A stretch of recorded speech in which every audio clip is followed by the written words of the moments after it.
Sensory Storytime really does open up the library to children who may not otherwise feel like they have access to it, and families who have access to it. And that's because sometimes it's hard for our kids to be quiet, to sit still, to just sit and be able to read a book quietly like you're supposed to do in a library. And so really Sensory Storytime is about meeting the families where they are, and that might be where they need some space to walk around whenever they read a book, or to be more interactive when they're reading the books, and to sing, and everything that Tricia brings into that program really is about meeting them where they are and to open up the library to them in a way that makes it an accommodation.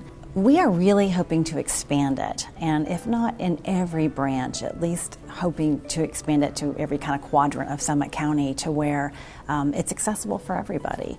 And I know that the library system has been hard at work, where Tricia's training other librarians to be able to do the program, and we're just thrilled with that. So we're hoping to continue to support that in any way that we can.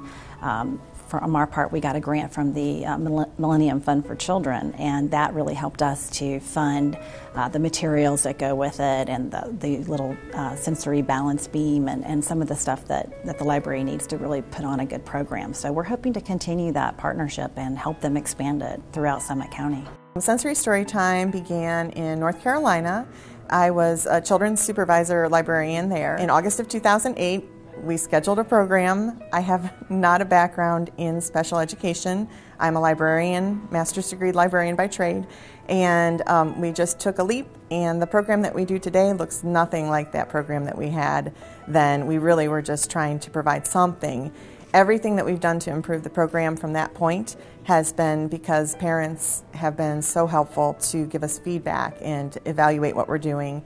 And so we are able to have the product that we do today, which is a much more responsive program to the customer's needs. To prepare for a session, I set up the room in a very simple setup where the distractions are minimal. Whenever I've programmed in a lot of different rooms, and I always look at what could possibly distract, be it vertical blinds or books and clutter.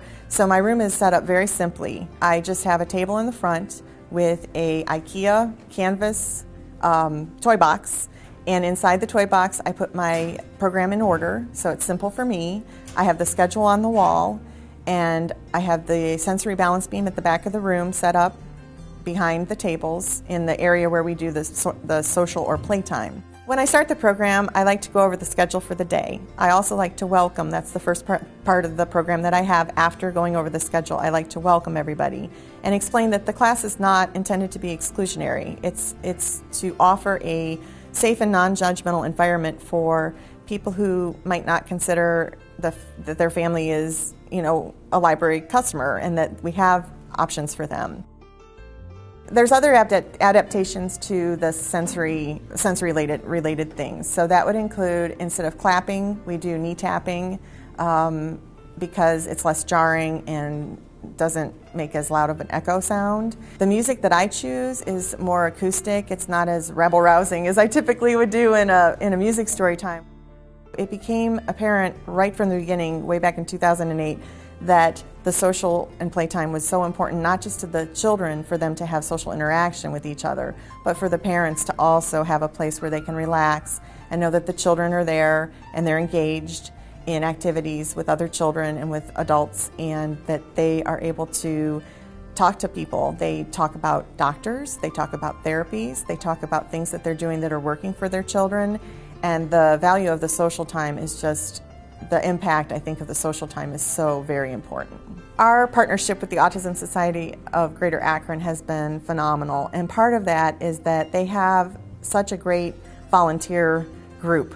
And part of what the volunteer group does for them and for us, for our program, is every month when we have a book or a theme, we pick a book that we're going to be doing in the program, and we create a storyboard. After the program, each family can take home storyboards and they can retell the story at home, which is very important for narrative skills. The families who are attending these programs are extremely appreciative. They offer terrific feedback, and moving forward with their support and their feedback is just the most ideal situation.